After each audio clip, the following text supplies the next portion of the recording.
Olá pessoal, sejam bem-vindos, sejam bem-vindas ao Cinematório Café, podcast do site Cinematório. Eu sou Renato Silveira. Oi, eu sou Kel Gomes. E neste episódio nós complementamos o nosso podcast De Volta para o Sofá sobre Karate Kid, falando sobre o filme Karate Kid Lendas e a série Cobra Kai. Afinal de contas, o De Volta para o Sofá é o nosso podcast da nostalgia. E aqui no Cinematório Café a gente fala dos lançamentos, dos filmes contemporâneos. Então, a gente fala agora sobre essas duas iterações da franquia. O filme recém-lançado nos cinemas em maio de 2025, mês que a gente está gravando esse podcast, e a série Cobra Kai, que terminou também em 2025, em fevereiro. Teve a terceira parte da sua sexta e última temporada lançada pela Netflix. Então a gente faz aqui o complemento dessa franquia, a gente encerrando aqui essa jornada épica sobre Karate Kid. Vocês não sabem, vou dizer igual a Fernanda Torres falou no Globo de Ouro, Vocês não sabem, vocês não têm noção, gente, dessa jornada que foi, viu? Quem faz parte do Cineclube, que está lá no nosso grupo fechado para apoiadores, sabe muito bem, A gente conversou lá e explicou por que estava demorando tanto para os podcasts saírem, Mas, resumindo, envolve uma gripe muito forte que eu tive e também envolve uma pane no computador, pane tecnológica. A gente chegou, inclusive, a perder a gravação de um podcast que a gente tinha feito. Então, muitos dramas envolvendo nosso especial Karate Kid. Mas agora a gente chega ao final da jornada. Se a gente fosse fazer um making of, bastidores, ia ter sido engraçado, viu? Porque ia render. Tragicômico, eu diria. Olha, a gente falou aqui do Cineclube, então, antes de a gente começar a falar sobre o filme e a série, fica aqui o convite para você que ainda não faz parte do Cineclube se juntar a nós. Entre em cinematório.com.br, clique lá no banner, no link que está no menu, nas páginas internas, para você conhecer o nosso projeto de financiamento coletivo. Por meio do Cineclube, você nos ajuda a manter os podcasts no ar e também o nosso site, nos ajuda a continuar com o nosso trabalho. Então, é muito importante a sua ajuda, o seu apoio, porque o Cinematório é um veículo independente, a gente precisa desse financiamento coletivo para poder pagar as contas do site. A gente não temos, na verdade, patrocínio, a gente também tem alguma renda aí de publicidade, mas tudo é muito pouco, Então, o nosso principal meio de financiamento é mesmo o financiamento coletivo. Por isso, a gente precisa muito da sua ajuda. Se você gosta do nosso trabalho, gosta de ouvir os nossos podcasts, quer continuar a prestigiar o que a gente faz aqui, então venha fazer parte do Cineclube. Se você já faz parte do Cineclube, fica aqui o nosso muito, muito obrigado. Esperamos que vocês estejam gostando do conteúdo exclusivo que a gente prepara para vocês. Temos a newsletter, que é enviada só para apoiadores, tem o grupo de bate-papo, tem as enquetes para você nos ajudar a escolher as pautas dos podcasts. Enfim, quem faz parte do Cineclube está conosco, do começo ao fim do nosso trabalho. Então entre lá, cinematório.com.br, junte-se a nós, venha fazer parte da nossa comunidade cinéfila. A gente começa falando sobre Karate Kid Lendas, o sexto longa-metragem da franquia, porque a gente teve o quinto, que é o remake de 2010, com o Jack Chan e o Jaden Smith. A gente não falou sobre esse filme no podcast De Volta para o Sofá e não vamos falar aqui também. Mas eu tô achando ele injustiçado, tá? Porque ele é melhor do que... Tá bom, tudo bem. Você pode trazer o filme aqui na discussão. Mas a questão é que nós eventualmente falaremos sobre ele porque esse Karate Kid Lendas, ele é uma continuação direta desse filme, né? E também é um remake do filme de 84, além de ser também um reboot, porque as coisas estão começando de novo, né? Tem um outro protagonista, né? Uma outra história em uma outra cidade, né? Agora a trama se passa em Nova York, mas temos personagens que são desses dois filmes, né? Temos o Jack Chan voltando como o Mestre Ham e o Ralph Macchio retornando como o Daniel LaRusso. Olha, Daniel San, né? O filme ele é dirigido pelo Jonathan Entwistle. É o primeiro longa dele. Antes ele tinha feito 2 séries que são comédias adolescentes para Netflix, The End of the Fucking World e I Am Not Okay With This. Ele também tinha feito Olá Amanhã, aquela comédia sci-fi do Apple TV Plus com Billy Crudup, né? Que não foi muito bem recebida, né? Então agora ele faz esse primeiro longa, Karate Kid Lendas, que foi escrito por Rob Lieber, um roteirista que vem do cinema infantil. Você tem no currículo dele filmes como Pedro Coelho, Goosebumps 2 e Alexandre e o Dia Terrível, Horrível, Espantoso e Horroroso. Ah, sim. Muito bom esse título, né? Pois é, então... Só que não. Só por esses créditos a gente já percebe a tendência que o filme vai ter, né? O diretor vem da comédia adolescente, o roteirista vem do cinema infantil, e o que a gente tem é exatamente um filme direcionado para um público mais jovem, apesar de pegar carona nessa nostalgia dos anos 80 e dos anos 90, né, trazendo aí os fãs de Karate Kid.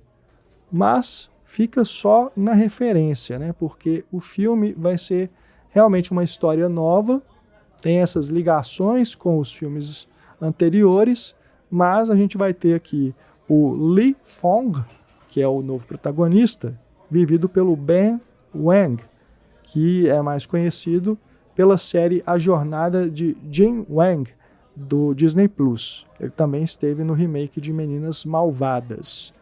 E esse eu fiz questão de não ver. Não perdeu nada. E o Lee Fong, o novo protagonista, é esse garoto chinês que vai para Nova York junto com a mãe, interpretada pela Ming-Na Wen, ela que é conhecida por Agentes da S.H.I.E.L.D., né? E, curiosidade, ela interpretou a Chun-Li no filme do Street Fighter, aquele do Van Damme, lá dos anos 90. Bom, os dois chegam a Nova York, né? Ela arrumou um novo emprego, o garoto está ali tentando se adaptar, então a gente tem de novo essa história que tinha lá no Karate Kid 1, tinha também no Karate Kid de 2010, essa coisa do peixe fora d'água, né? Que tá tentando ali se adaptar e tudo, não consegue. Se apaixona por uma garota, a garota tem um ex-namorado, esse ex-namorado é um valentão, luta karatê, tem um torneio na cidade, e aí é a velha história que já conhecemos e já vimos ser repetida a exaustão, né? Durante a franquia. Afinal de contas, em Cobra Kai também vai ter algo parecido. E multiplicado, né? Porque aí são vários meninos e meninas. Não, mas ali no Cobra Kai, na verdade, é um garoto que é imigrante, né? Tá. Tem um que é o centro. É, o Miguel, né? Vivido pelo Cholo de Madureña, né? O Besouro Azul, né? Ele é imigrante, né? O imigrante da série. Mas voltando aqui pro filme, né? A gente tem, de novo, o problema de repetir as situações, né? Então você tem o bullying, tem a xenofobia, tem o dojo vilanesco, né? A gente tinha o Cobra Kai, agora temos o Demolition Gym, onde, né, o professor manda os meninos baterem, né? Temos esse interesse amoroso, né? A personagem Mia, vivida pela Sadie Stanley, ela faz às vezes da Ellie, personagem da Elizabeth Shue, lá no filme de 84. E tinha aquela chinesinha também lá com Jaden Smith, né? Temos o ex-namorado valentão, né, vivido aqui pelo ator Aramis Knight. Ele interpreta o Connor, que é o novo Johnny Lawrence. E lá, no filme de 2010, também tinha um garoto que era o rival, né, que era o lutador que era cruel. Né? Só que aí, no caso, a menina não era interesse, né? Tipo, não era uma disputa. No filme de 2010? No filme de 2010 não tinha essa disputa. Não tinha disputa amorosa, é verdade. Porque também eles eram muito novinhos, né? Sim. Então, assim, havia aquele primeiro amor, né, do personagem do Jaden com essa menina, mas ela não era um objeto de disputa. Mas tinha um certo ciúme ali, né? Foi só eu acho assim que não era, ela não chegava a ser colocada nesse lugar, sabe? Ela não tinha essa função, sabe? Porque todos os outros filmes, né, que tem essa eles já são os atores, os personagens já são um pouco mais velhos, né? Já estão namorando, tem aquela coisa, verdade. Exatamente. Então não se foca nisso, né? A rivalidade não foca na menina, no caso do Jaden. Sim. A diferença é que agora temos 2 senseis, né? Então o Lee vai ser treinado não só pelo Han, com quem ele já tinha aulas de Kung Fu na China, quando ele morava lá, mas também agora vai ter aulas com o Ralph Macchio, né? Vivendo aqui de novo Daniel LaRusso. E aí nós temos essa junção, porque e aí um dos grandes problemas do filme, né? Inventam uma história de que o Han conhecia o Miyagi e aí ele vai até o Daniel LaRusso, lá na Califórnia, para poder chamá-lo para ajudá-lo a treinar o Lee nessa disputa, né? Porque ele entra num torneio para poder ajudar a família da menina, né? Porque o pai está endividado, né? Tem uma dívida lá com um agiota e ele precisa pagar aquilo, senão ele vai perder a pizzaria, né? Que é o negócio da família e tudo. E, enfim, aí ele precisa entrar nesse torneio para poder ganhar o prêmio e ajudar essa família de quem ele se tornou amigo a escapar aí dessa falência, né? Desse grande problema. E aí é por isso que o Daniel LaRusso acaba topando, né? Porque ele fala assim, bom, vamos ajudar, vamos fazer uma boa ação, né? Então, vou lá ajudar. Mas, enfim, inventam essa coisa toda de uma forma rasteira. Eu acho que é um golpe sujo do roteiro que fazem, porque quando o filme começa, ele já começa assim, nos afagando. Nós, fãs de Karate Kid, vemos ali aquela cena, né, de Karate Kid 2, mostrando o Sr. Miyagi com o Daniel lá em Okinawa, quando o Sr. Miyagi conta a história dos seus antepassados, né, como que o Shinpo Miyagi levou o Karatê para Okinawa. Só que você que assistiu a Karate Kid 2 se lembra que esse diálogo ele é até muito breve, né? Essa história é muito breve, né? O Sr. Miyagi ele só fala que o Shinpo Miyagi tomou muito saquê um dia quando estava pescando. É uma história até engraçada. E foi levado, né, pelas águas até a costa chinesa. Aí lá ele se casou, teve filhos e depois voltou para Okinawa com o segredo do Karatê Miyagi. Aí o Daniel pergunta, mas qual que é esse segredo? Aí fala, vamos treinar que você vai descobrir. E acabou, né? É só isso que tem no filme original.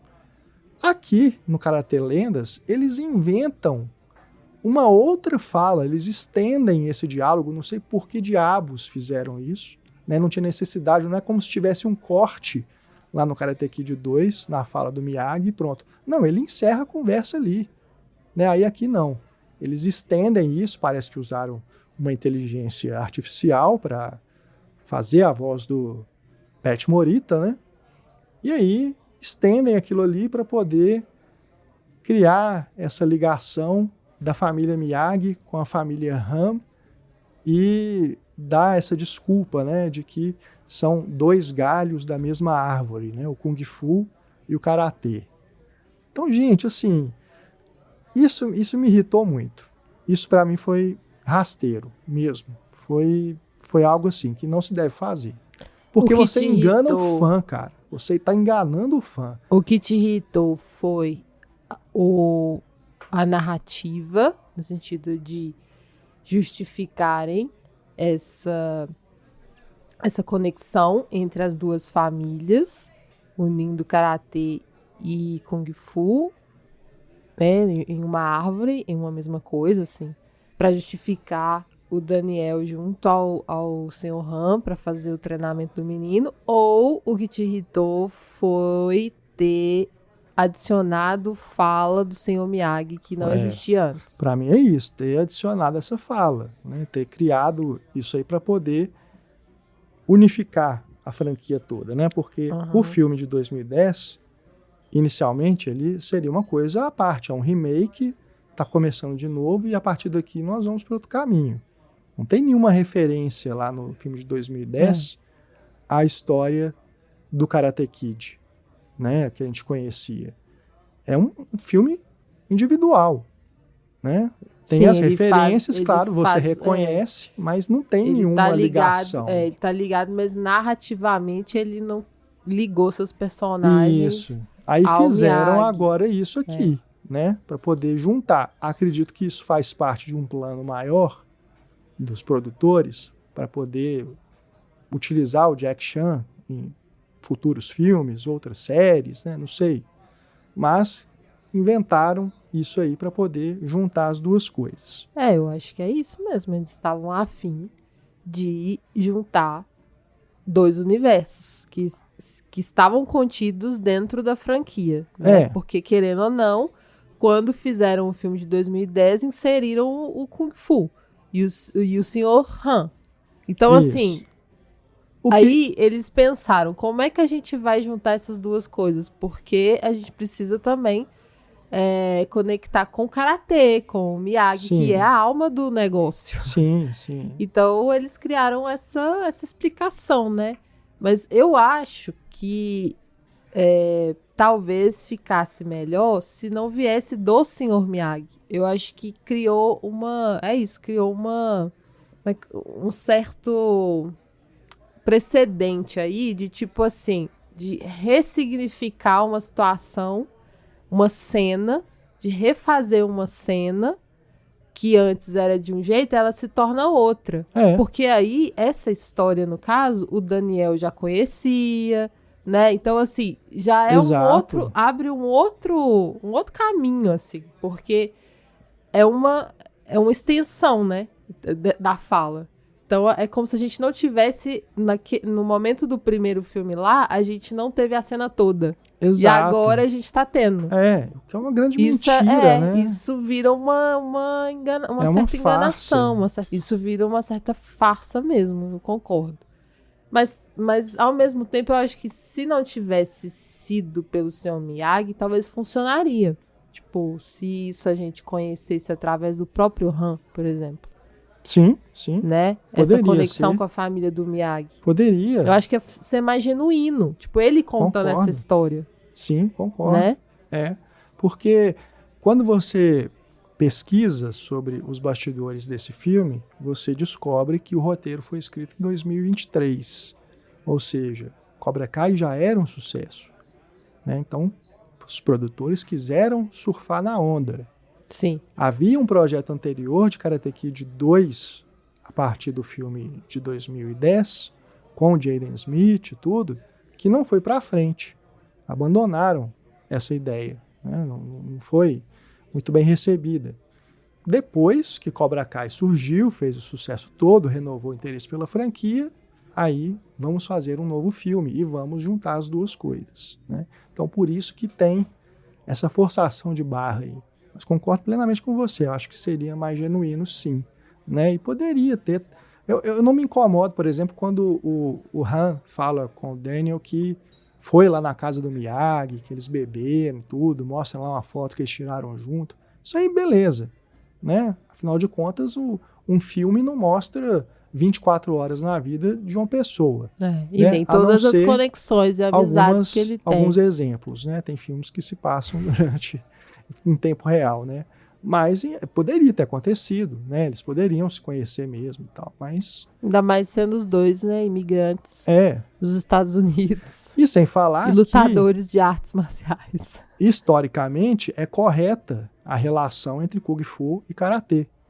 Né? Se você pesquisar também, você vai ver que o Karatê surge de imigrantes chineses que foram para Okinawa e lá surgiu esse novo estilo de luta, combinando artes marciais chinesas com técnicas desenvolvidas no Japão, né? Técnicas de defesa. Né? Então, historicamente, não está errado, né? Juntar as duas coisas. Né? Agora, dentro da diegese do filme, né, da franquia, aí realmente me incomodou o que fizeram. Enfim, voltando, porque esse é só um dos pontos ruins de Karate Kid Lendas, infelizmente, né, porque você vai ter, então, o Daniel LaRusso inserido na história do Li Fong, só que, me diga, Kel, precisava do treinamento do Daniel pro Li Fong chegar onde ele chega ao final do filme? Para quem não percebeu ainda, a gente vai falar aqui com spoilers, tá? Então se você não viu Karate Kid Lendas, né? Então já fica aqui o aviso de que a gente vai contar o que acontece no final do filme e tudo mais. Mas o Daniel, ele chega lá para ajudar o Han a treinar o Lee para esse torneio de Karatê. O que o Daniel ensina para o Lee precisava de ser o Daniel LaRusso? O que faz ele ganhar o torneio? Não precisava, porque os ensinamentos de Daniel, eu penso que são parte de um legado do Sr. Miyagi. Então, são ensinamentos que vão para além de um torneio. É muito mais do que um torneio. Inclusive, o torneio em si já é questionado pelo Sr. Miyagi, assim, a necessidade de estar em uma disputa, né? Em uma luta, em um conflito, em uma briga, assim. E aí eu penso que nesse filme o que a gente menos tem é filosofia de Miyagi. Então eu já não gosto por causa disso. Se tem aí uma junção das duas coisas, o do Karatê ficou com uma porcentagem bem menor do que do Kung Fu, assim. No sentido de que eu acho que tá bem coadjuvante mesmo. O Daniel, ele tá bem coadjuvante. Tanto como sensei mesmo. Eu diria desperdiçado. Porque assim, ele chega... Primeiro que eu acho que tava mais interessante quando o próprio Li Fong era o que ensinava. Isso eu achei legal. Que é uma novidade, né? Isso, porque ele eu falei... também é um professor. Ele, de repente, o que seria o aprendiz, o jovem, ele se torna um professor do cara, que é o Victor, que é o pai da menina que ele gosta, né? Então, é esse cara que tá endividado. Interpretado por quem? Joshua Jackson, né? O Pace de Dawson's Creek. Pace de Dawson's Creek, exatamente. Então, assim, eu achei uma novidade boa. Eu falei, eu não esperava. E eu achei, assim, super coerente, porque esse menino já é muito foda no Kung Fu. Já venceu torneio lá na China. Então, assim, ele chega nos Estados Unidos, a mãe dele não quer que ele se envolva mais com Kung Fu, mas ele é um campeão e ele tem os traumas dele que depois a gente vai discutir sobre. Mas assim, então faz todo sentido que ele ensine alguém e ensine o pai da menina, né? E aí dá merda. E aí ele volta a ocupar o espaço de aprendizes, né? Então, tem isso. E com esses dois senseis. Então, assim, essa mistura para os ensinamentos não aconteceu, não rolou, assim. Eu achei que foi mais pra ser engraçadinho, sabe? Tanto pro Sr. Han quanto Daniel ficarem como é que eu vou dizer? Quase disputando, né? A atenção do aluno. Isso, disputando a atenção e fazendo joguinhos assim do tipo, o meu golpe é melhor, eu faço esse tipo de golpe diferente, e aí ele mostra como faz no Karatê, o outro mostra como faz no Kung Fu. enfim, ficou uma coisa meio superficial, sabe? Eles não estavam ali, concordo. de fato, juntando 2 conhecimentos, 2 filosofias. Não, eles estavam, de maneira muito superficial, tentando agradar fã. Eu acho que foi... Essa coisa do fanservice aqui, eu acho que ela cabe, sabe? De maneira ruim, assim. Porque eu acho que fanservice nem sempre é ruim. Nem sempre é uma coisa... Sim. Nem sempre é uma coisa gratuita, né? Aqui eu acho que é muito gratuito, assim. Sabe? O Daniel em si, ele tá pessimamente colocado. Inclusive o ator, eu não senti o ator muito integrado à turma, sabe? Não parece que ele tava muito afim, né?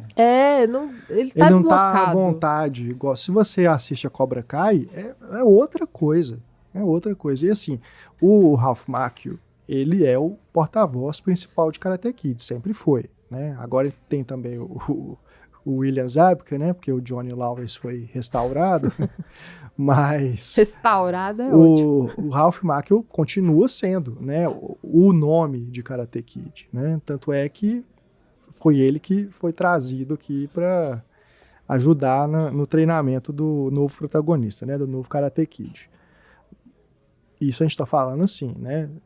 Porque a gente concorda que o senhor Miyagi é o espírito de Karate Kid, né? Sempre foi e sempre será. Mas, quando você pega, por exemplo, a sequência de treinamento, que é a coisa mais legal dos filmes de Karate Kid, né? O que você vê em Karate Kid Lendas é, assim, uma decepção comparado aos outros filmes, até em relação ao de 2010. Não tem mais aquela coisa de usar as coisas do dia a dia, né, dos movimentos do trabalho doméstico, né, para poder criar um ensinamento, né, dos movimentos da luta para ele. Não tem isso. O máximo que vai chegar aqui é eles irem lá na estação de metrô, na roleta, para poder ajudar o menino a melhorar, né, aprimorar aquele golpe lá, daquele chute, né, que ele já tinha, inclusive. Tem Nem é uma novidade. Tem um outro momento também, que é quando o Li Fong ainda tá ensinando o pai, o Victor, lá na pizzaria, que aí ele ensina o pai a empurrar uma lata. Um soco, né? Com um soco ele empurra uma lata, assim, na mesa da pizzaria. Mas é isso. Não é um ensinamento, assim, de mudança de perspectiva sobre o trabalho cotidiano, o trabalho doméstico, o servir, assim. É algo pontual, entendeu? Vou usar isso aqui porque tá fácil, entendeu? Sim. E no caso lá da catraca, é por causa do movimento. Tipo, é lá que ele vai aprender o movimento, então vou mandar ele pra lá. E não porque ele precisa entender que aquilo é importante pra vida dele. Não, é superficial, é só para a luta mesmo. E é algo que o próprio Han poderia ter ensinado, não precisava do Daniel. Imagina. Meu Deus. Vou buscar o Daniel pra que ele tenha a ideia de levar o menino lá pra catraca do metrô. Enfim, o filme ele acaba sendo mais sobre as lutas, né? Do que sobre... é sobre vencer. A filosofia, né? Aqui sobre vencer. É sobre vencer. E é por isso que eu me decepcionei muito com o filme. Porque os outros filmes de Karate Kid não são sobre vencer. A vitória é uma consequência do aprendizado. Exatamente. Né? Exatamente. Aqui é para ganhar uma recompensa. E mesmo assim, essa recompensa aqui, assim como nos outros filmes, né? Essa vitória e tudo, seria um MacGuffin, né? Para citar aí o artifício de roteiro, né? Que o Hitchcock sempre falava. É uma resolução de uma subtrama que também é mal construída. Essa coisa do pai que está endividado ali, o pai da menina, né? Não, o problema de amigo meu é um problema meu, né? Aí, sabe, fica uma coisa assim, é mal ajambrado. Me dá essa sensação de que a coisa foi toda mal ajambrada. Foram juntando uma coisa ali, uma ideia aqui, uma ideia ali, para poder depois tentar fazer esse roteiro. E a gente está falando de lutas, né? Vale dizer que também outra coisa muito ruim, o quanto que as lutas são mal filmadas, né? Sempre filmado muito de perto, a câmera se movimentando junto com os atores, cortes muito rápidos. Você não vê direito os meninos brigando, né? Então, diferente dos filmes do Karate Kid anteriores, diferente de Cobra Kai, que são filmes e série de luta, de artes marciais, aqui fazem uma gracinha ali, na hora do torneio, entra aquelas coisas de videogame, né? Aqueles gráficos lá. Pelo amor de Deus, gente, para quê? Querem fazer uma linguagem para o público jovem, né? Mas é tudo muito gratuito e artificial, né? Então eu vejo assim, com muita dificuldade esse filme chegando nesse público jovem, como o Karate Kid chegou nos anos 80, ou mesmo de 2010. Pode ter impactado o público daquele tempo. Sim, não vai nem fazer cócegas, porque assim, inserem essa linguagem de videogame também de uma maneira muito pouco fluida, tipo, é só a partir do momento que tem o torneio. Em nenhum momento isso tinha surgido, assim, aí de repente, porque é um torneio, aí vira um videogame. Aí os personagens viram videogames, assim, sabe, né? Personagem de videogame. Então, aí tem essas animações, aí tem essa... Ah, é muito ruim, porque, inclusive, não tem videogame na vida deles, né? Pois é. Então, assim, por quê? É simplesmente uma estética que querem agradar os jovens, assim. Mas, assim, se não tá inserido de maneira fluida na narrativa, não cola, gente. Então, é muito superficial, muito fraco. E você tinha mencionado o trauma, né? Que o Lee tem, relacionado à morte do irmão, né? É, mais uma vez, algo que é mal construído. Né? Não tem um peso. É a coisa aí que eles deveriam ter trabalhado melhor, porque é interessante, assim, pensar que no momento em que ele foi campeão, ele perdeu o irmão dele, né? Lá na China, que eles lutavam juntos e tal. Aí tem os flashbacks e nos é apresentada essa história, essa passagem da vida deles, trauma, que o irmão dele é espancado, né? Vai pro hospital e morre, porque quem perdeu no torneio ficou com raiva de ter perdido, foi atrás dos dois e aí espancou o irmão dele até a morte, assim. É pesadíssimo. Óbvio que a mãe ia ficar completamente transtornada com isso, ia ficar com medo do menino seguir, né, lutando. E o Lee também ia ter essa resistência, né? Porque sempre que ele tem uma experiência em que ele deixa o conhecimento dele de luta vir à tona, ele percebe que algo de ruim acontece, né? Porque quando ele resolve ajudar o pai da Mia a lutar, e aí chega no momento em que ele tem que lutar mesmo lá no ringue, e acaba indo pro hospital também, imagina, é a repetição de um trauma que ele tá vivendo, né? Tipo, algo que aconteceu com o irmão dele parece que vai acontecer de novo ali, com alguém que ele ajudou. Então, isso é pesado, sabe? Só que eles vão deixando isso como se fosse assim, vai ser resolvido quando ele resolver lutar contra o rival dele.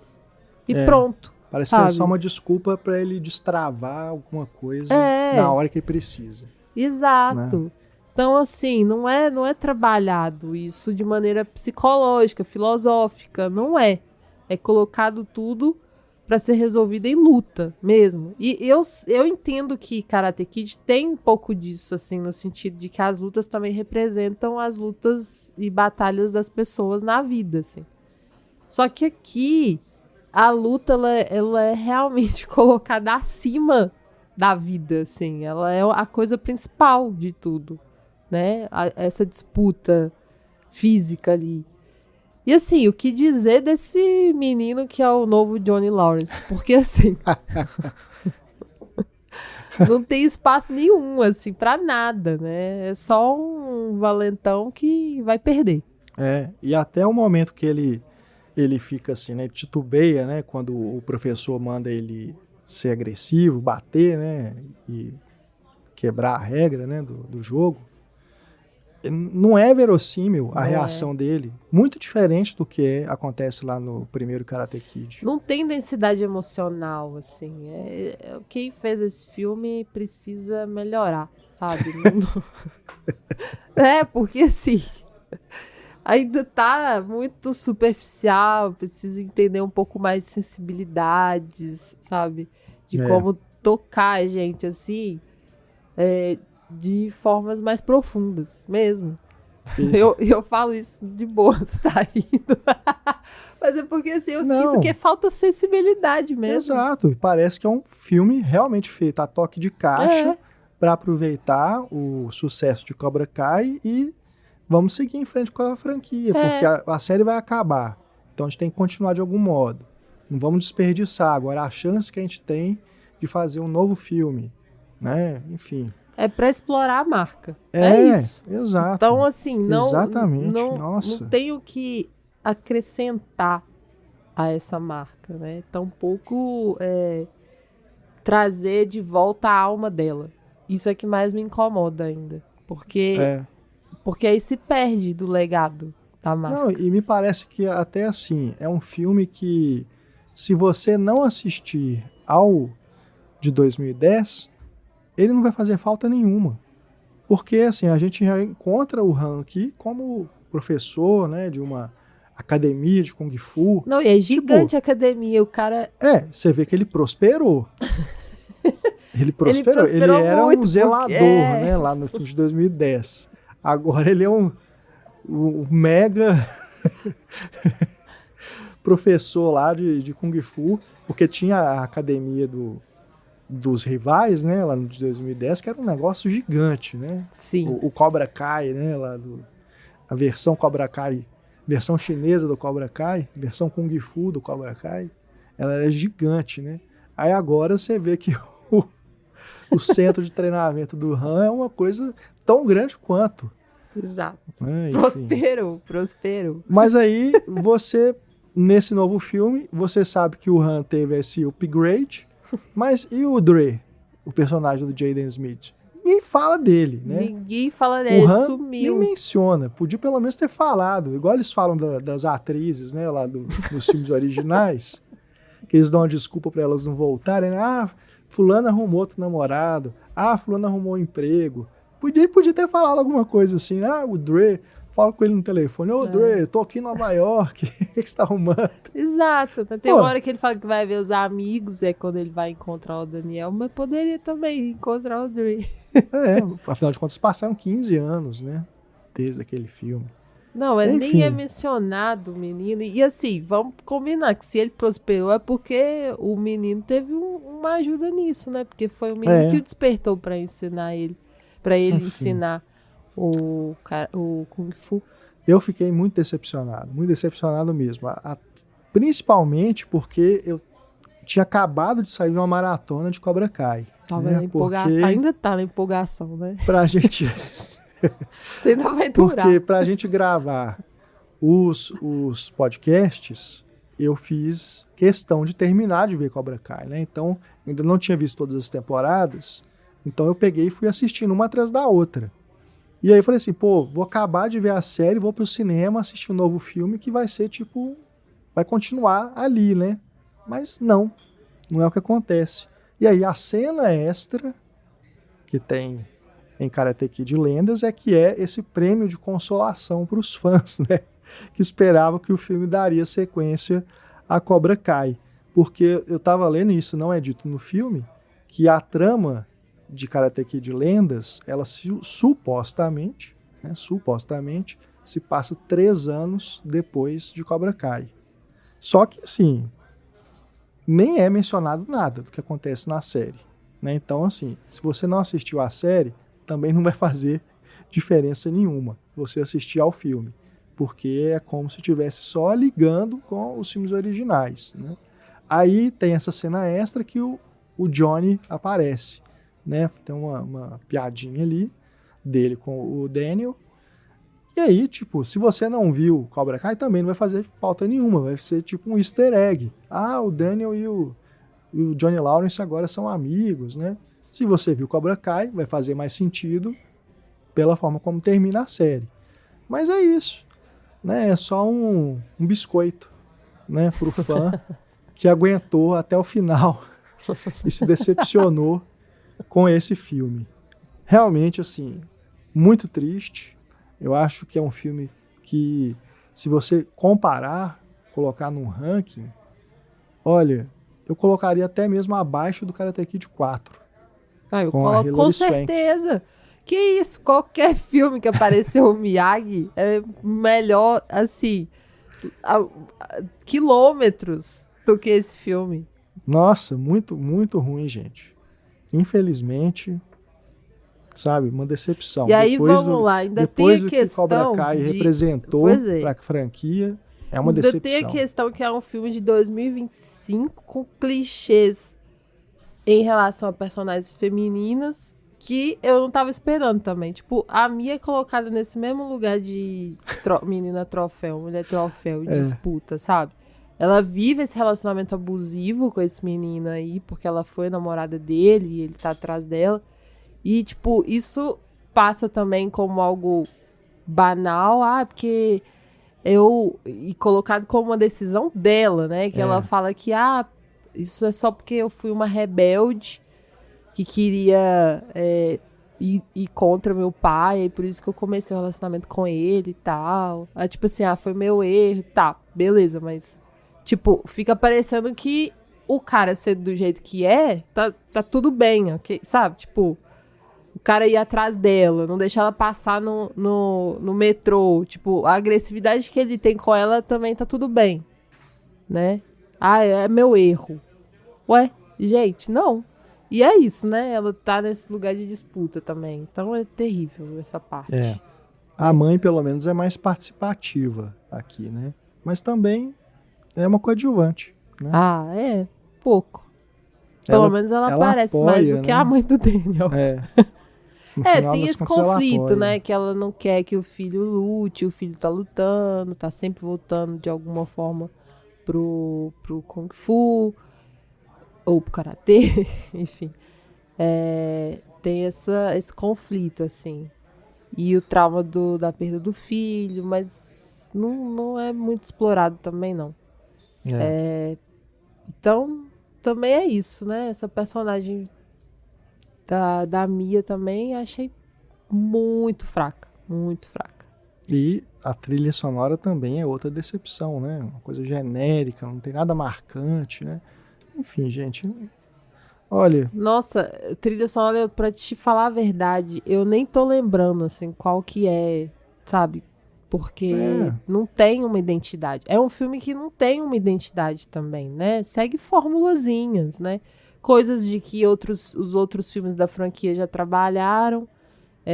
Filmes de luta e disputa adolescente, no geral. Então, assim, não tem uma linguagem própria. Não apresenta uma coisa a mais pra gente. É bem genérico, né? Essa formulazinha que eles resolveram seguir aí pra ver se fazia mais dinheiro junto à marca, né? Bom, se Karate Kid Lendas decepcionou, o mesmo não se pode dizer sobre Cobra Kai.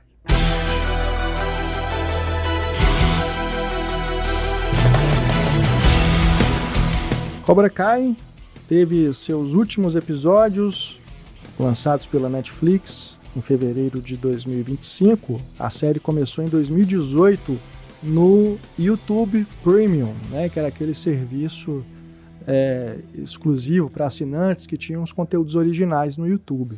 Né? Então a série ela começou lá, teve 2 temporadas, e aí, a partir da terceira a Netflix comprou, assumiu, e aí foi até a 6ª temporada, que teve 3 partes, né? As 2 primeiras lançadas em 2024, cada uma com 5 episódios, e os 5 episódios finais, a terceira parte agora em 2025. A série Cobra Kai foi criada por 3 roteiristas, né? O Josh Held, que veio de A Ressaca, né? Aquela comédia de viagem no tempo, e pela dupla John Hurwitz e Hayden Schlossberg, ambos de Madrugada Muito Louca e American Pie, O Reencontro. Então você tem esse trio que vem da comédia. Logo, espera-se que a série vai ter uma carga de humor, e realmente tem, né? Principalmente na figura do Johnny Lawrence, que é resgatado para ser agora o protagonista, né? Se o Daniel LaRusso era o herói de Karate Kid, continua sendo em Cobra Kai. Agora o Johnny Lawrence não vai ser mais o vilão, o rival. Ele agora vai ser o antagonista e um anti-herói. E aí é que é muito legal, né? Porque ele passa a ser um personagem interessante, de fato, com camadas, e por quem você passa inclusive a torcer a partir de certo ponto da série, porque essa rivalidade dele com o Daniel começa a ganhar nuances, e aí você vai ficando mais interessado por essa relação, sabe? Inclusive torcendo para que eles encerrem essa briga, né, e se tornem parceiros, né? Então, eu diria que é até mesmo emocionante durante a série perceber como que essa relação dos dois vai se desenvolvendo, né? Depois de tanto tempo que eles não se viam, eles se reencontram e aí a coisa vai indo para um outro caminho, né? Vai se ressignificando. E se era antes personagens em um coming of age, agora são personagens de uma crise de meia-idade? Podemos dizer que sim. Podemos dizer que sim. O Daniel LaRusso, ele não é mais um karateca, né? Nem como lutador, nem como professor. Ele virou um empreendedor. Ele já era, na verdade, né? Porque eu lembro muito lá dos filminhos que ele ficava falando pro Miyagi, não, que você tem que fazer uma lojinha. No Karate Kid 3, né? Pois é, você tem que fazer uma loja. Ele era super preocupado, assim, com empreender, colocar algo, sabe? Uma lojinha, fazer alguma coisa. Eu lembro que ele tinha essa vibe. Até nas roupinhas que ele usava. Isso. Camisa, sabe? Isso. Aí agora eles aproveitaram essa característica do personagem, né, para poder transformá-lo no dono de uma concessionária de carros de luxo. E aí pega outro link com os carros, né, do Sr. Miyagi, a coleção de carros do Sr. Miyagi, né? Então desenvolveram a partir daí. Cabe lembrar, gente, que o Robert Mark Kamen, o roteirista original que criou os personagens, não participa nem como produtor executivo da série, tá? Ele é só acreditado como o criador dos personagens. É isso, agora os personagens vivem independente de seu criador, ganharam asas. Estão em outras mãos, né? E aí, bom, o Johnny Lawrence, então, é retomado num momento que ele ainda está depressivo, né? Porque ele ainda passou... Na verdade, assim, ele passou décadas ainda ressentido com aquela luta que ele perdeu para o Daniel. Então, apesar deles ainda viverem na mesma cidade, mas é uma cidade grande, né? Não é uma metrópole, mas é uma cidade grande, eles vivem em bairros separados e não se viam até então, até o começo da série. E aí o Johnny Lawrence, a gente o reencontra assim como a gente reencontrou o John Kreese lá no Karate Kid 3. Ele tá ali, né, sem dinheiro, né, não tem mais o que fazer, tá vivendo ali de aluguel, né, dependendo do dinheiro do padrasto. A gente descobre que ele teve um filho, mas ele é distante do filho, ele está separado da mãe, do garoto, enfim, toda essa situação. E aí, a partir desse reencontro com o Daniel LaRusso, é que ele decide reabrir o Cobra Kai, né, que estava fechado até então, para poder ele ter o seu sustento, né, e conseguir dar a volta por cima. Olha, no início da série, isso eu tenho que confessar, eu tava achando assim, gente, peraí, essa história é para quem não gosta de Karate Kid, porque os primeiros episódios, eles dão a entender assim, que a série vai comprar mesmo o que é o Johnny Lawrence, aquele Johnny Lawrence vilanesco, que não tá nem aí pra nada, que é o Strike First, né, que é o lema lá do Cobra Kai, No Mercy, né, ensina coisa errada pro Miguel, né, que é o primeiro aluno dele e tudo. falo assim, gente, o que é isso, né? Então, quando eu comecei a assistir a série, eu fiquei meio com uma pulga atrás da orelha. Mas depois, já lá pro final da primeira temporada, a coisa já muda, e aí você já começa a perceber que tem uma coisa diferente ali, né? Que tem uma proposta interessante. Que na segunda temporada melhora ainda mais, né? Na terceira já começa a dar umas derrapadas. Não acho que é coincidência pelo fato de a Netflix entrar justamente na terceira temporada. E aí da quarta até o final, olha, a última temporada é boa, mas a quarta e a quinta fica assim, uma coisa, precisava, acho que não precisava nem ter tido 6 temporadas, podia ter encerrado antes. Então tem umas enrolações ali que parece que é só para coisa ir para frente. Mas antes de entrar nos pontos negativos, só falar mais dos pontos positivos que eu gosto, né? As coisas que eu gosto em Cobra Kai. Então, voltando no Daniel, eu sempre falo Daniel ou Daniel, né? Eu fico variando. Então agora eu vou falar Daniel. O Daniel, ele ainda é esse herói, né? Mas ele tem ambiguidades. Assim como a gente já tinha visto no Karate Kid 3, né? Que ele se corrompe ali, né? Quando ele entra pro Cobra Kai, inclusive. Então aqui você percebe que ele tem esses desvios de personalidade, mas são erros que ele comete na obsessão que ele tem por ser virtuoso. Então ele quer sempre fazer a coisa correta, quer sempre ser um exemplo para os filhos, né? Ele tem 2 filhos, para os funcionários, mas aí nessa obsessão ele acaba assim, não percebendo onde que ele está errando. Ele tem um orgulho, né, muito forte.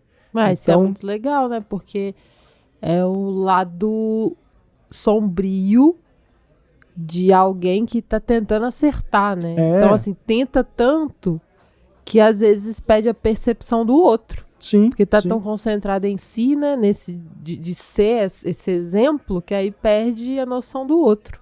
E é justamente o ponto fraco dele que o Johnny percebe e cutuca, sabe? Johnny não é besta, né? Sabe cutucar. Porque o Johnny, que é uma pessoa que errou mais na vida do que ele, né, ali na série, não tem. Então, assim, ele aprende com os erros dele no dia a dia, né, e sempre toma tapa na cara e não tá nem aí, segue em frente.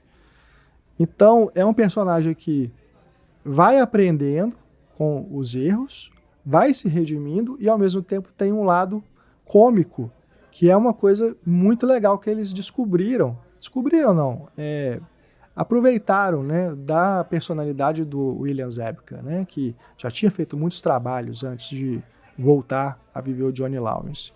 Então, é um grande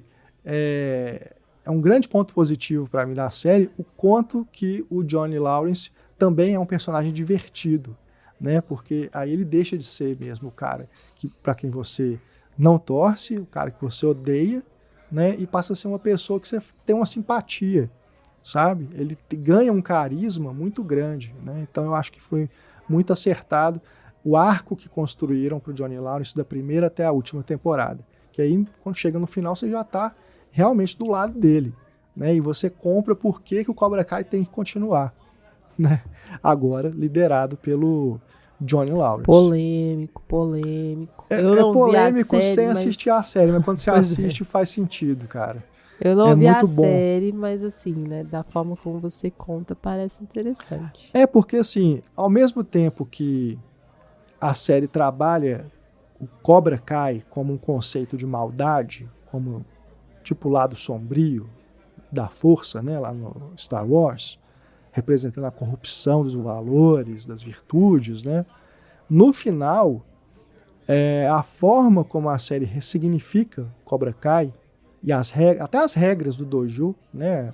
Strike first, strike hard, no mercy, é muito bom para justificar a continuidade, né, dessa marca, agora com o Johnny Lawrence redimido como o professor, né, como o sensei, né, e as coisas todas se encaixam no final.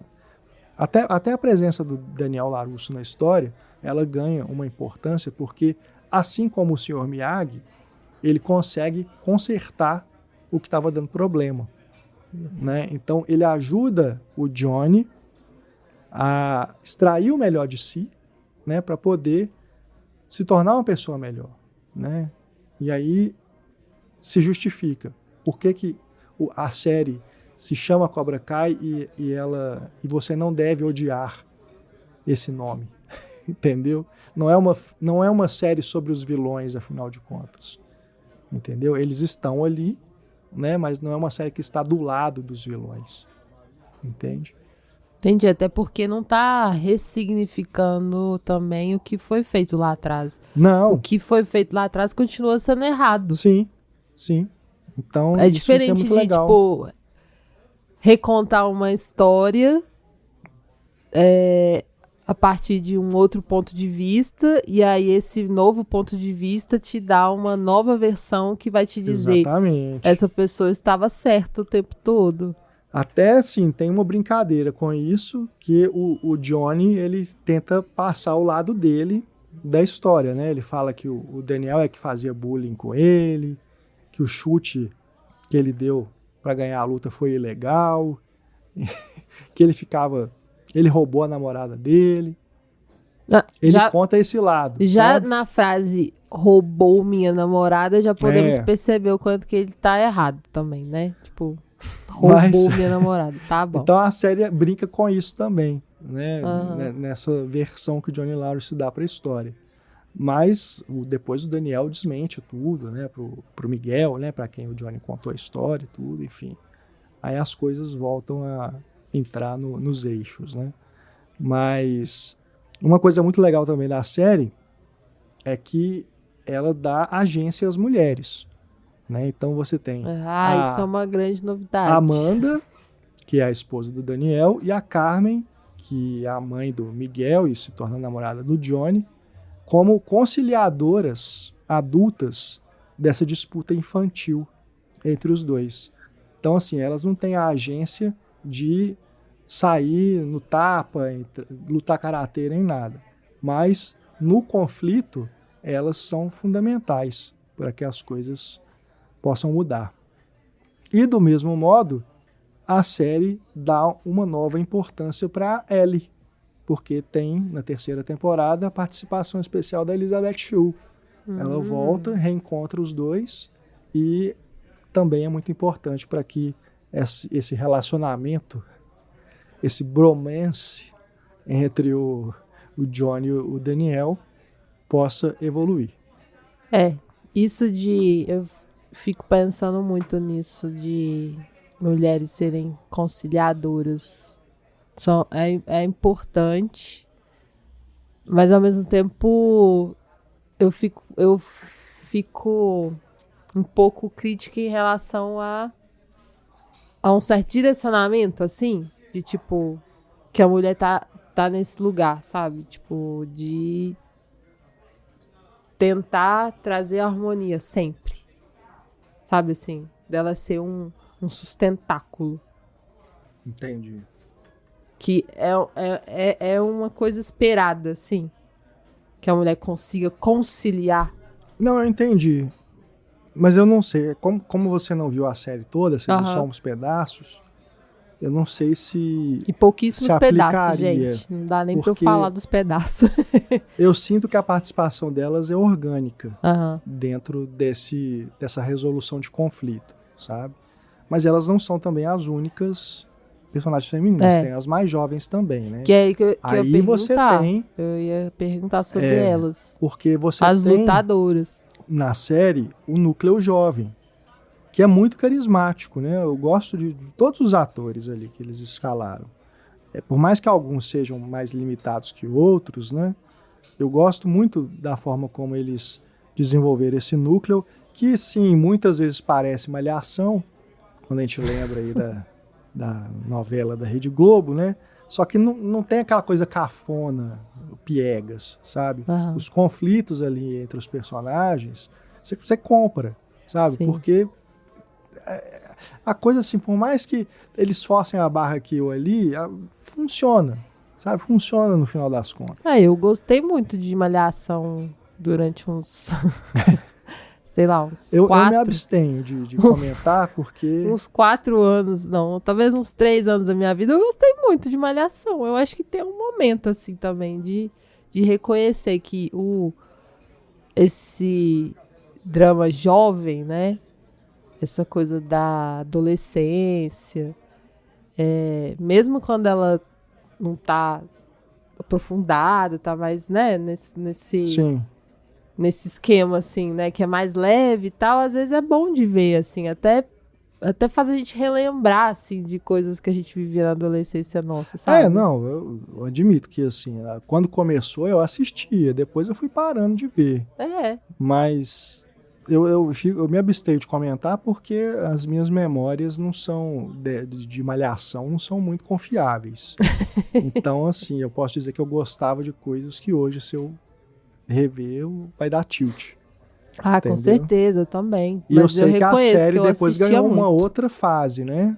Mais adiante, a novela, né, no caso, ela ganhou uma outra fase que foi muito elogiada, inclusive. A minha fase, por exemplo, foi diferente da sua, provavelmente. E aí depois vieram... anos de diferença. E aí depois vieram as outras fases. Então, assim, é isso, vai se atualizando. Mas no caso de Cobra Kai, eu penso que é isso. Tem o núcleozinho Malhação, mas faz a gente relembrar dessa época que a gente era um núcleozinho Malhação, né? Sim.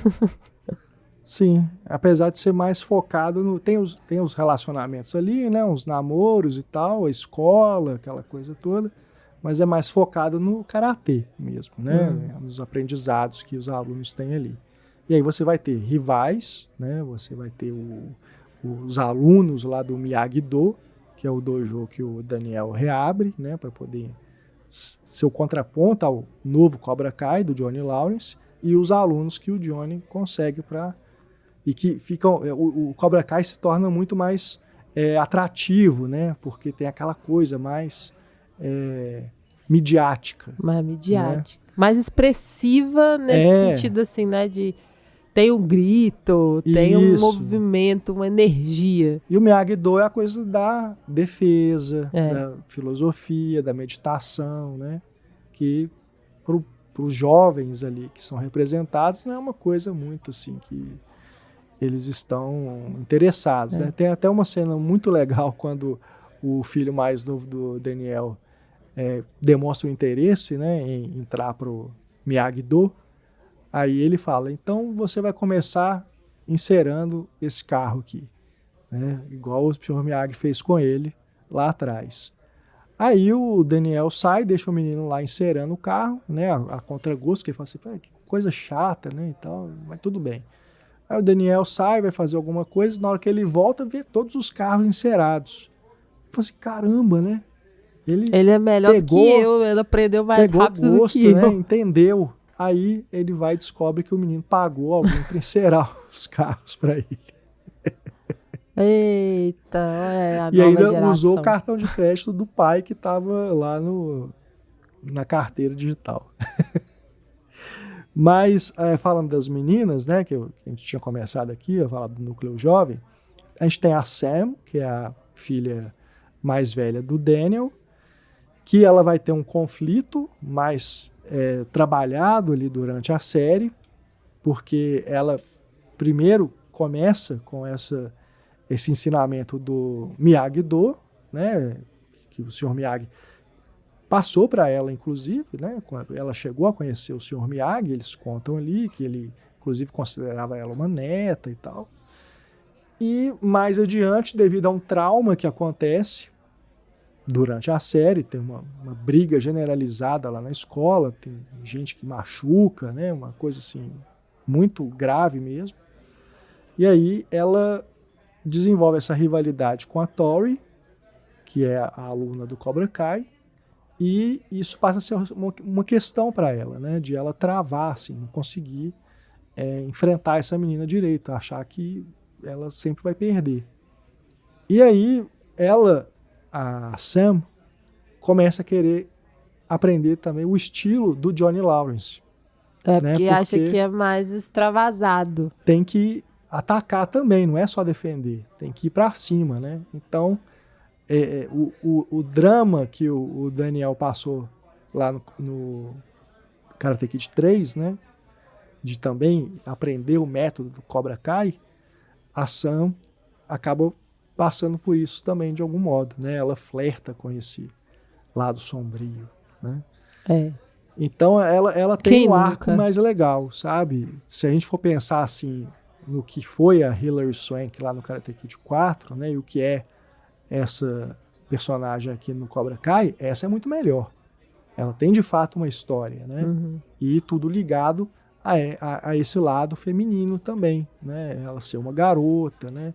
Ter esse medo, né? De enfrentar uma outra, ter também a compaixão, porque a outra também tem uma história dura com a família dela, a mãe tá com câncer e tudo. Então tem mais camadas trabalhadas aqui, sabe?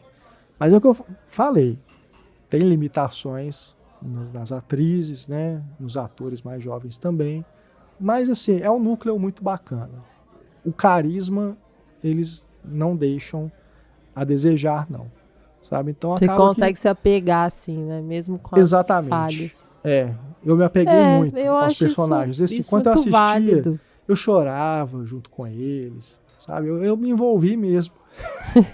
Me envolvi mesmo com a série. Eu já chorava vendo Karate Kid, né? Então, com Cobra Kai, eu comecei a desenvolver a mesma relação, sabe? Essa coisa mais emotiva, né? Mas, fechando aqui os pontos positivos, né, tem também o resgate dos personagens coadjuvantes dos filmes, né, uma coisa bem legal. A maioria deles é inserida organicamente na narrativa, né, então você tem, por exemplo, o John Kreese e o Terry Silver, né, os dois principais vilões, eles voltam dentro de uma história que é convincente, não é só porque eles têm que voltar, né, os roteiristas trabalham bem o retorno deles. Não criaram uma árvore com galhos para eles voltarem. Né? Não. O Chris, principalmente, né, ele tem um arco junto com o Johnny, né, de também uma relação paterna ali que foi mal resolvida, né, depois daquela luta fatídica lá com o Daniel no primeiro filme. É uma espécie de... Eu vejo que é uma espécie de espelho distorcido, né? Sim. Essa coisa de... Sim. Ele teve uma orientação ruim, né? Uma figura de mentor e de mestre que foi ruim, né? Sim, sim. Então ele acabou sendo esse cara que foi muito levado para a expressão da violência. Enquanto o Daniel teve a bênção de ter o seu Miyagi para orientar ele. Então eu acho que é muito esse espelho assim, de como essas duas figuras provocam diferentes comportamentos, né, em seus discípulos. Assim. E o John Kreese, de novo interpretado pelo Martin Kove, ele vai ter também uma história pregressa, né, um prequel dentro da série, mostrando como que ele fundou o Cobra Kai, por que ele ficou desse jeito e tudo. Mas isso acontece não de forma a redimi-lo, de forma que você entenda por que ele é assim. Não é o que acontece com o Johnny, entendeu? Mas você vê de onde que surgiu, né, a origem de toda essa maldade, né, que vai sendo construída ali. E a mesma coisa com o Terry Silver, né, porque ali você descobre também como que eles se tornaram amigos e como que o Terry Silver virou, esse sim, uma figura muito mais maldosa, né, do que o John Kreese. Nossa, aí vazou ruim. Não, e aqui, se você já achava ele detestável no Karate Kid 3, nossa, em Cobra Kai isso piora. E aqui, não tem nada perturbador. Bom, o Thomas Ian Smith é muito bom. Não tem nada perturbador na série não, né? Pelo amor de Deus, não. Porque quem ouviu o podcast vai saber do que eu tô falando. Não tem nada nesse sentido. Bom, eu gosto também de como que o Chozen retorna, né? Ele que era o antagonista lá do Karate Kid 2, ele volta de uma forma muito legal, mas só até o início da 5ª temporada. Depois ele vira um alívio cômico. Aí eu já não gosto muito. A Kumiko, ela aparece também na 3ª temporada, é muito legal. Eu vou ver só a 3ª temporada, pode? Você pode ver só esse episódio que ela aparece, que é um Então dos eu vou mais ver. legais, cara. É muito Então eu bonito. vou ver, porque eu gosto muito da Kumiko. É ótimo esse Quem episódio. quiser me presentear, pode me mandar uma Kumiko. Uma muito bonequinha bom. da Kumiko, ó. Legal. Ideia aí para presentes. O Mike Barnes, né, que é o lutador rival do Daniel lá no Karate Kid 3, ele volta também. É massa, só que assim, a forma como fizeram é uma variação do que foi a volta do Terry Silver, no sentido de que ele tinha abandonado o karatê, tinha mudado de vida e tudo, e aí eles voltam, né?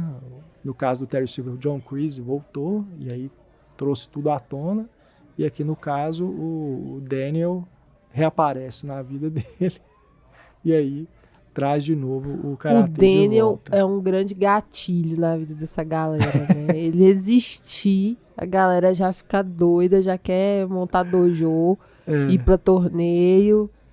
Eles não conseguem olhar pro Daniel. É verdade.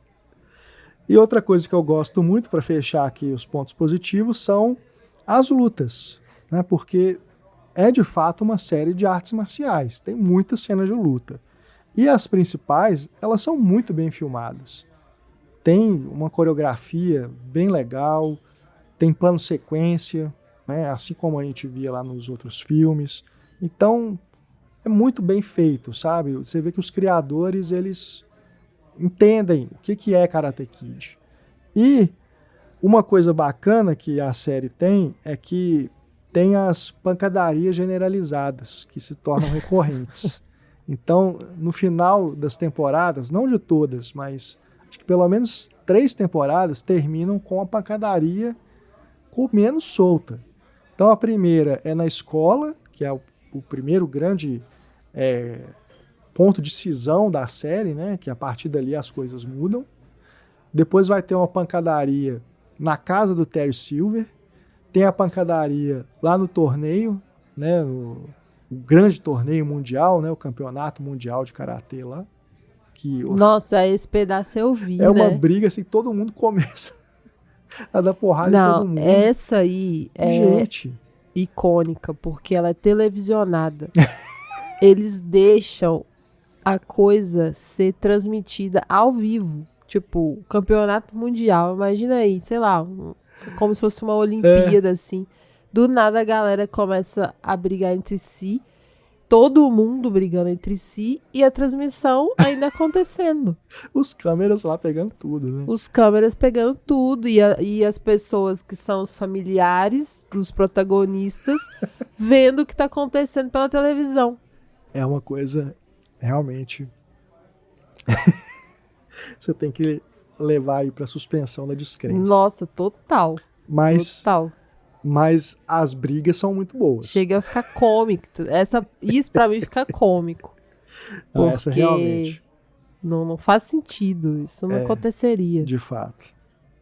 Mas eu gosto, sabe, de como que isso se torna assim um tema da série. Sempre vai ter uma, Aham. vai chegar no final da temporada, vai ter uma briga assim. Generalizada. Cada um pega um pra ficar disputando. Tem uma no Cobra Kai também, agora tô lembrando, são 4. Né? Lá na nova sede do Cobra Kai. Depois que o Terry Silver assume o controle. Enfim. Agora, o lado negativo, né, os pontos aqui que eu não gosto. Primeiro, a série ela parece resetar a cada temporada a partir da terceira, né, quando a Netflix entra. Então, lições que são aprendidas são esquecidas pelos personagens. Quem fez as pazes briga de novo. Vilões que tinham sido derrotados voltam. Então, assim, fica uma coisa chata. Você tá assistindo e você, gente, mas isso já não tinha sido resolvido, por que voltou? Sabe? Então, me parece que então, assim, isso é um que problemão, fazem né? só para prolongar a série. E aí dá essa sensação que eu falei, que não precisava ter 6 temporadas. Podia ter tido 4 para resolver a história mesmo. E que falta de Sabe? criatividade, né? Porque se os personagens voltam sempre pros mesmos conflitos, A gente vive, ou às a gente vezes vive eles inserem um diferentes novo conflitos na nossa personagem vida. que tem o mesmo conflito que o outro já viveu, sabe? Então, assim, eles ficam repetindo Pois as é, situações. me parece uma falta de repertório de conflito. Exato. Liga pra mim, porque eu tenho repertório. Tipo assim, a vida da galera deve estar um pouco fácil, assim. Não tá entendendo muito dos conflitos diversos que existem. Não, e assim, eu até entendo que realmente, assim, tem muitas coisas que se repetem na vida, né? Tem coisa, por exemplo, a questão do bullying, ela vai acontecer com uma pessoa igual aconteceu com outra, né? Com Sim, uma variação ou outra. Então, assim, mas dentro da série, a forma como isso é mostrado é repetição mesmo, sabe? Fica uma coisa meio maçante a partir de determinado ponto. É fórmula. Eu acho que é aquela viseira.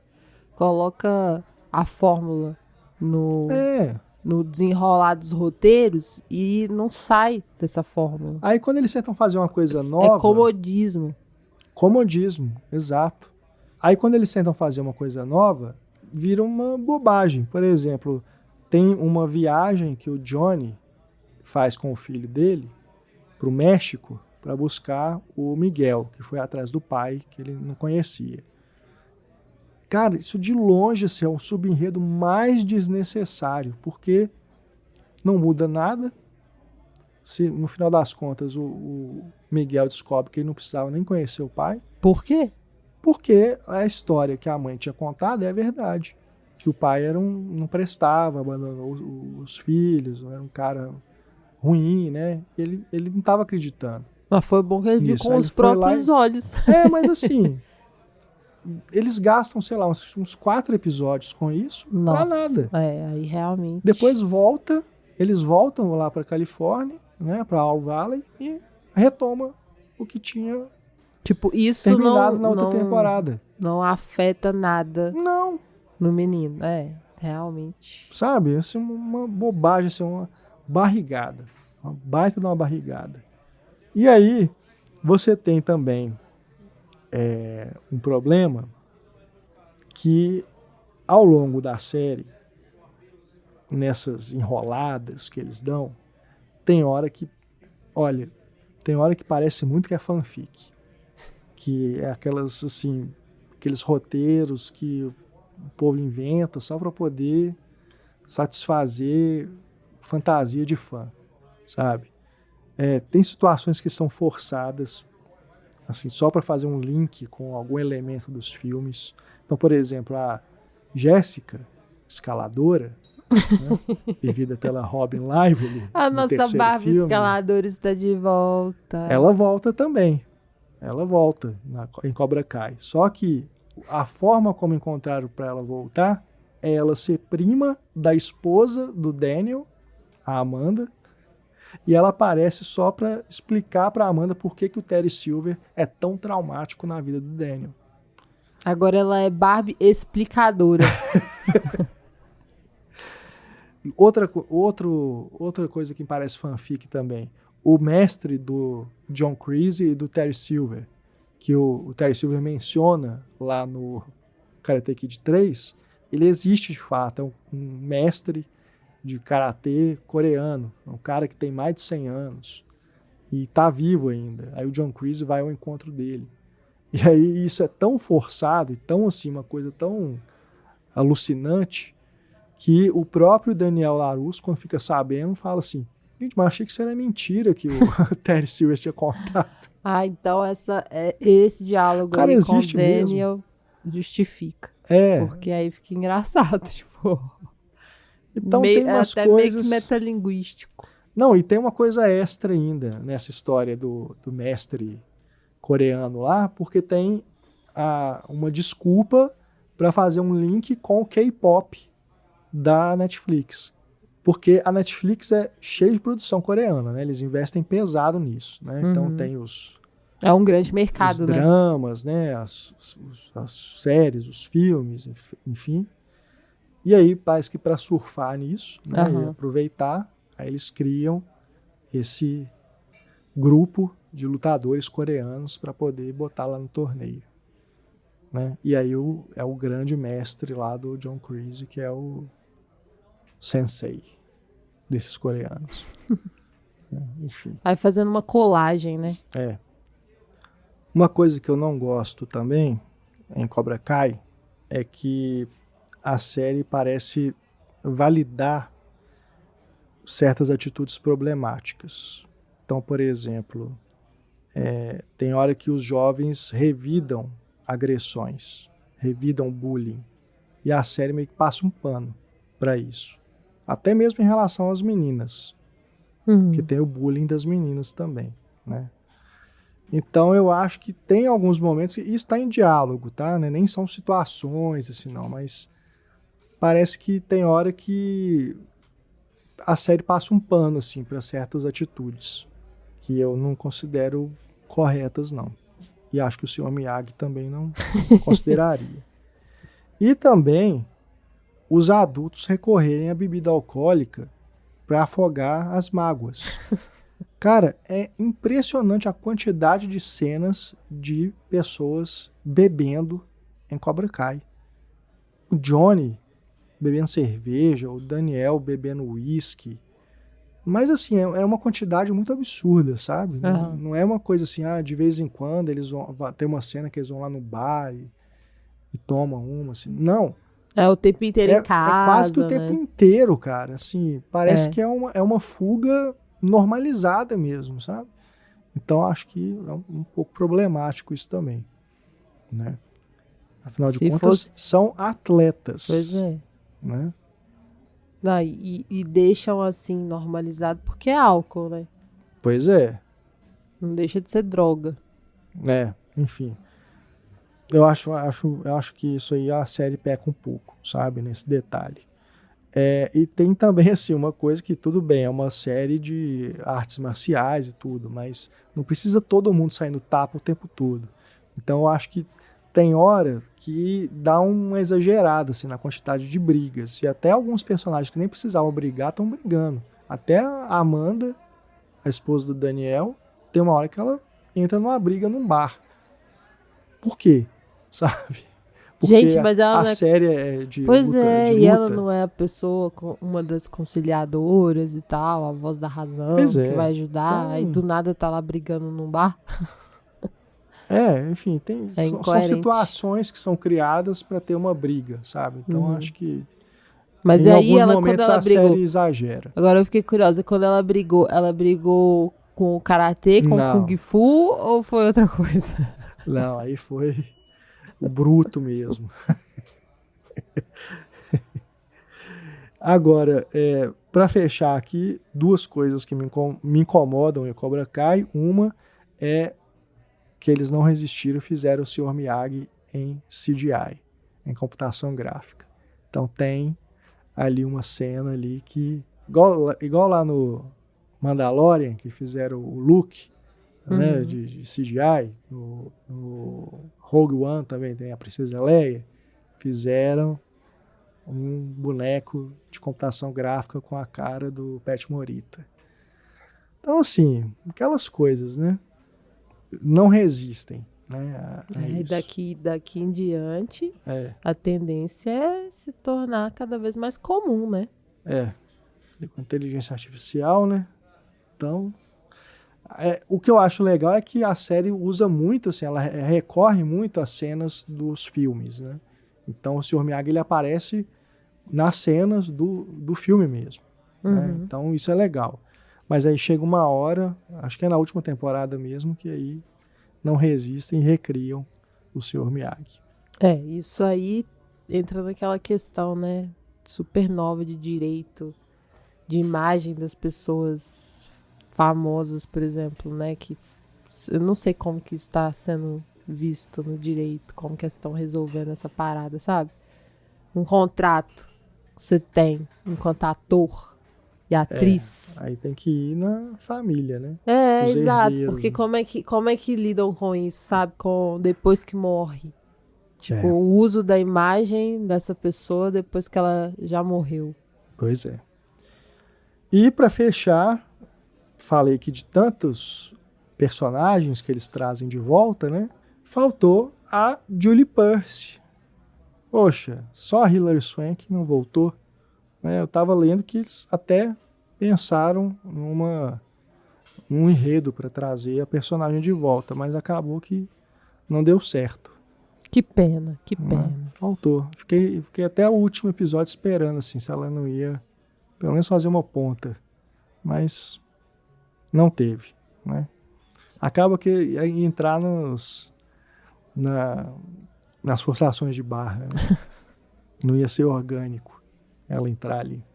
Mas enfim, para concluir, eu acho que Cobra Kai é um baita de um guilty pleasure, sabe? Mas assim, é um guilty pleasure daqueles viciantes, sabe? É gostoso de ver, tem seus defeitos, mas também tem coisa muito legal.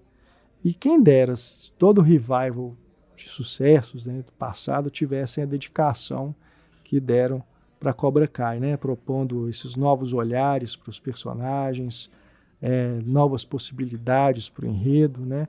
E sem desrespeitar o legado que os filmes originais deixaram, né? Na verdade, eu acho que Cobra Kai renova esse legado, né? Renova o interesse, né? Traz de novo o equilíbrio, né, para a franquia, justamente na figura do Johnny Lawrence, que se equipara agora ao Daniel LaRusso. E é muito legal, porque além de você gostar, né, dos ensinamentos do Sr. Miyagi e tudo, agora você também pode achar legal o Cobra Kai ou o Eagle Fang, né, que é o dojo alternativo que o Johnny cria em determinado momento. Né, eu acho muito bacana como que fizeram desse personagem algo novo e surpreendente, né? E fico realmente assim, muito feliz pelo William Zabka, né, o ator que conseguiu aí ser esse protagonista, né? Ele que não teve uma carreira, né, assim, depois de Karate Kid de muito sucesso, né? É bacana você ver que depois aí da meia idade, né, já mais velho, ele reencontra, né, esse sucesso com um personagem que já estava esquecido, né? A própria franquia, né, deixou ele lá no primeiro filme, né, não retomou. E aí, agora, no Cobra Kai, ele ganhou protagonismo. E uma última pergunta. Cobra Kai discute bem sobre masculinidades a partir das novas propostas que temos hoje em dia? O que você acha disso? Porque a gente comenta sobre Karate Kid Sim. nessa perspectiva, né? Não, sim, dá para você tirar coisas boas ali, né? Por isso que eu falei, assim, a participação feminina, ela é boa nesse sentido também, entendeu? Eu entendi o que você falou da questão de ser um problema, essa coisa de ser só uma figura conciliadora, mas eu acho que é a participação, justamente o olhar feminino para essa briga, essa rivalidade dos dois, extrai dali coisas que são mais interessantes, entendeu? Para você repensar. E os personagens também repensarem, né? Como eles estão agindo, né? E aí ressignifica essa parte da masculinidade tóxica, né? De sempre querer resolver a coisa na briga, ser o valentão, de ir para cima, sabe? Então, eu acho que tem um trabalho interessante feito aí nessa parte também. E você que assistiu a Cobra Kai, diga pra gente também o que você achou da série, né? O que ficou para você de bom. Aí, você que é fã de Karate Kid também, né? A gente está finalizando aqui essa grande jornada por essa franquia, né? Quase 5 horas de podcast, se juntar os De Volta para o Sofá e esse Cinematório Café. A gente não sabe para onde a franquia vai agora. Acredito que pode haver aí ainda mais uma série, mais filme, né? As portas estão abertas novamente e a gente só torce para que sejam produções de qualidade, né? Que não sejam mais Karate Kid lendas, que sejam mais Cobra Kais. Vamos embora, Kel? Bora! É isso, gente. Depois dessa grande jornada, como o Renato falou, é hora do descanso dos guerreiros. Exatamente. Para que depois novos caminhos a gente possa seguir, né? Com certeza. Novas histórias a gente possa discutir e pensar sobre seus temas, sobre os personagens. Então isso não deixa de ser uma jornada também de autoconhecimento, né? Que a gente compartilha. É verdade. Né? Uma das coisas mágicas do cinema também é isso. Beijo, gente. Até a próxima. Um grande abraço, pessoal. Muito obrigado pela companhia. Até mais. Tchau.